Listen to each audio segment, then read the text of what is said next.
também conhecida como Comando das Criaturas. E o universo DC finalmente começou. Sim, estamos aqui para falar da primeira produção do novo universo DC. Recentemente, essa semana, tivemos o último episódio também de Superman Lois, ou seja, o universo DC da CW já acabou e também o universo DC EU anterior que a gente estava acompanhando com Aquaman, The Flash e tudo mais, também já acabou. Agora existindo apenas os Elseworlds, segundo o próprio James Gunn, que são projetos separados, igual The Batman e Pinguim, que tem os seus próprios universos separados. Estamos aqui para falar da produção que inicia o universo liderado pelo James Gunn, Comando das Criaturas, dando um início a esse universo, mas pegando uma parte de umas histórias que já aconteceu. Enfim, essa primeira parte aqui que a gente vai trazer no canal, né, esse começo desse universo vai se iniciar agora. Vamos começar com o Comando das Criaturas aqui, analisando os episódios,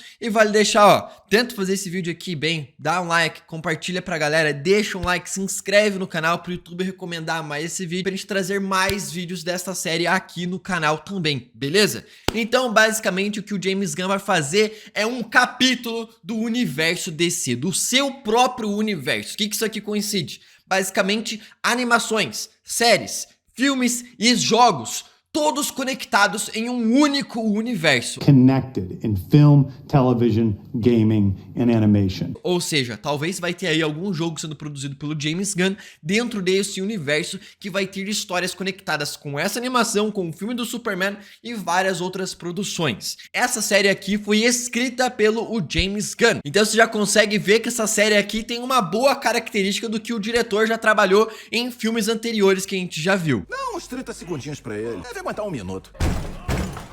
Esse primeiro capítulo que o James Gunn preparou para o universo DC se chama Deuses e Monstros. This first chapter is called Gods and Monsters. E literalmente é o que a gente vê já no primeiro episódio desta animação que inicia esse universo. Basicamente, um grupo de monstros sendo meio que obrigados a fazer uma missão suicida para combater uma deusa. Olha só, deuses e monstros, nada mais literal do que isso.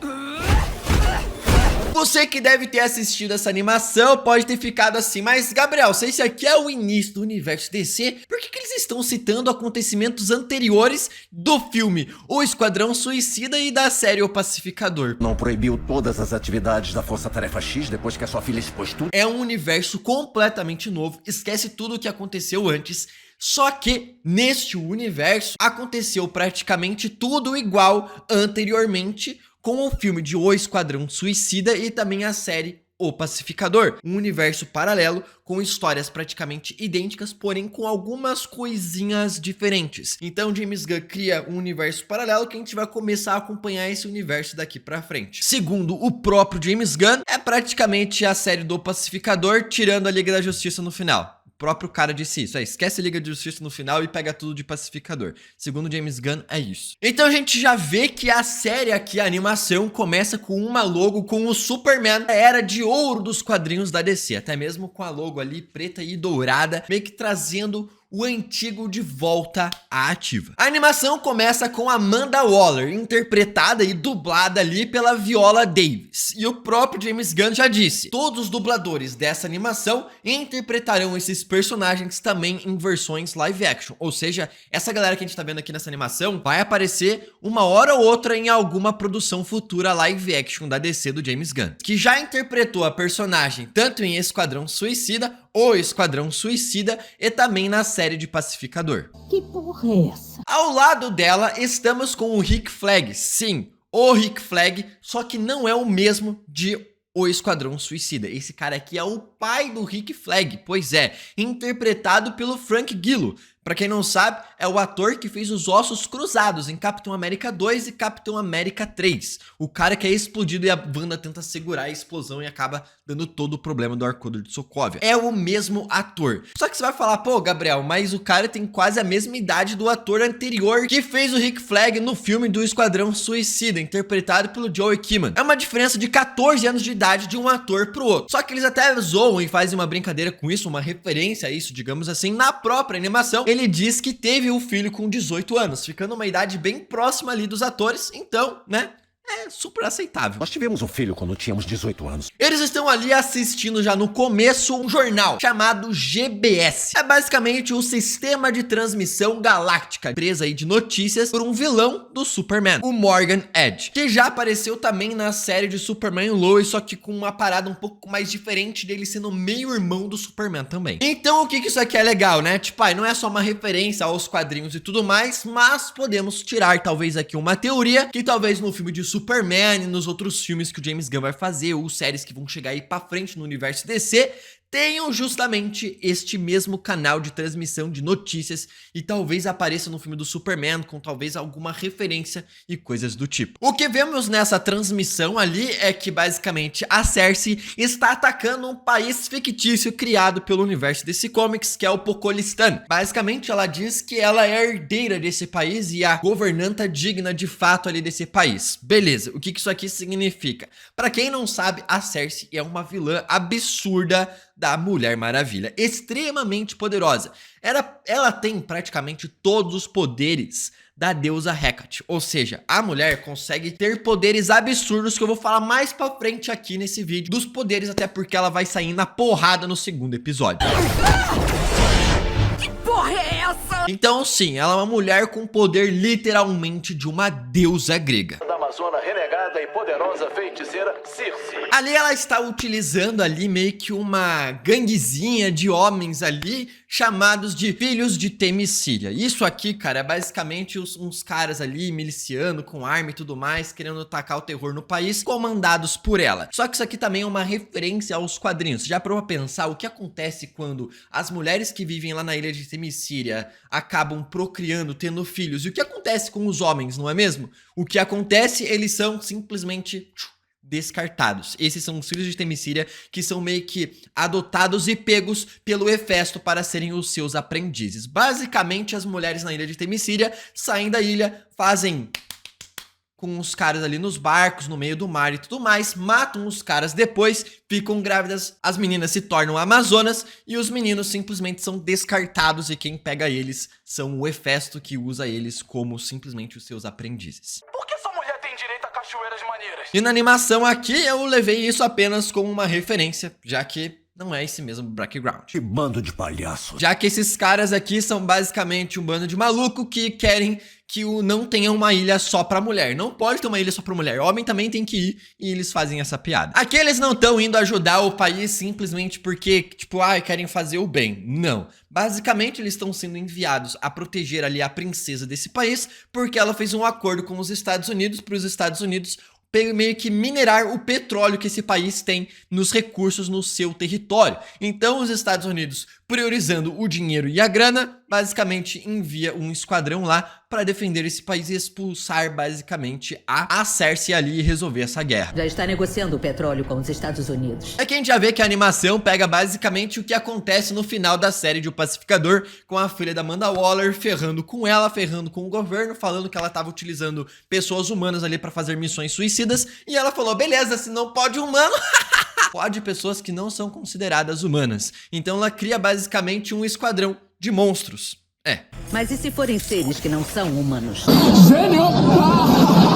E aqui a gente tem já praticamente descrito aí com todas as palavras que esta série aqui está se passando 2 anos após os eventos de O Esquadrão Suicida e Pacificador. Então quem que vai fazer parte dessa equipe? Um primeiro ali que você deve ter conhecido é o Weasel, que aparece literalmente no filme O Esquadrão Suicida, que sobreviveu aos eventos do filme. Isso porque na cena pós-créditos, né, no começo do filme, ele morre afogado. Na cena pós-créditos, ele recupera a consciência e fica vivo, então eles capturaram o bichinho de novo. Temos ali também o GE Robot, número 2. Basicamente ele foi criado para a Segunda Guerra Mundial, para matar nazistas em 1980, mais ou menos ali nos quadrinhos da DC. E a gente vê que o primeiro robô morreu, foi destruído. Então o governo foi lá e criou outro. E é por isso que ele tem o número 2 no seu capacete. Temos a Nina Marzinski, que é meio que uma anfíbia ali, humana, meio anfíbia e tudo mais, onde ela foi criada pelo próprio Dr. Marzinski. E como a gente já viu aqui no segundo episódio dessa animação, que teve bastante foco na história e na origem da personagem da noiva, certamente cada episódio vai trabalhar uma origem de algum dos personagens, enquanto vai contando a história também atualmente. Deixando uma parada meio que tipo assim, não conta só a história dos personagens no episódio e depois conta a história. Não, ao mesmo tempo vai ficando mais dinâmico os episódios dessa forma e também a gente vai conhecendo ao longo do tempo os personagens também. Temos ali também o vilão do Batman, Dr. Fósforo, que era um doutor nuclear, um cientista nuclear, que no meio de uma explosão teve o seu corpo transformado em um fósforo radioativo. Aí você deve estar falando, pô, o cara tá o tempo inteiro pegando fogo, por que a roupa dele que ele usa não queima? É porque o cara escolhe o que ele quer queimar ou não. Ele pode usar roupas, tocar em objetos e tudo mais sem queimar, ele tem que ativar as suas chamas para queimar de verdade. Ali também temos a noiva, tá lendo uma revista ali escrito, o meu ex é tóxico. E também um gostoso, meio que fazendo uma referência ao Frankenstein, que é tóxico com ela, como a gente já viu na origem dela, só que gostoso, minha gente. Pelo amor de Deus. O episódio 2 é bastante focado na origem dela e o Frankenstein é dublado pelo David Harbour. Querendo ou não, esse aqui que é o mesmo ator que interpreta o Guardião Vermelho de Thunderbolts. Sim, o mesmo ator. Então, se tiver algum live action que esse personagem vai aparecer, o Frankenstein, vai ser interpretado pelo mesmo ator do Guardião Vermelho da Marvel. Basicamente, o Frankenstein queria ter uma noiva, uma mulher para viver com ele e tudo mais, e pede pro doutor que o criou criar também uma mulher para ele. Só que o doutor acaba se apaixonando pela mulher que o Frankenstein queria que fosse a noiva dele. Se o Frankenstein ficar puto da vida, mata o próprio doutor que criou os dois ali. E o cara simplesmente passa centenas de anos atrás da mulher que só quer ficar sozinha agora porque o cara matou o amor da vida dela. É uma loucura bizarro. E diferente do filme Esquadrão Suicida, eles não explodem a cabeça desses monstros igual faziam com a galera lá no Esquadrão Suicida. Tem uma parada ali de dar um choque absurdo e deixar a galera meio que desacordada. Só que eu acho que eu vi ali, cara, meio que no tempadzinho ali e tudo mais, tempad, né, coisa de Loki aqui. No iPad do cara ali, uma parada de explodir bomba, algo do tipo. Então não sei se também se tem bombas ou é só choque mesmo. Eles chegam no país de Pokolistana ali e tudo mais e são recebidos pela princesa. Eles estão ali meio que num carro forte e tudo mais, indo até a mansão da princesa e tudo mais. E uma criança cumprimenta a Nina que tá ali no carro, que também cumprimenta ela. E a mãe puxa a criança pra longe. Me lembrou bastante a cena de X-Men 1, onde o Ciclope cumprimenta uma criancinha numa estação de trem ali. E a mãe vê o Ciclope, a criancinha dá um sorriso e cumprimenta ele também, e ela puxa o seu filho pra longe por causa que são considerados uma aberração. Eles chegam na mansão e o guarda ali real faz uma piada com o Rick Flag. Calma aí um instante, ninguém me avisou que tinha uma reverência certa.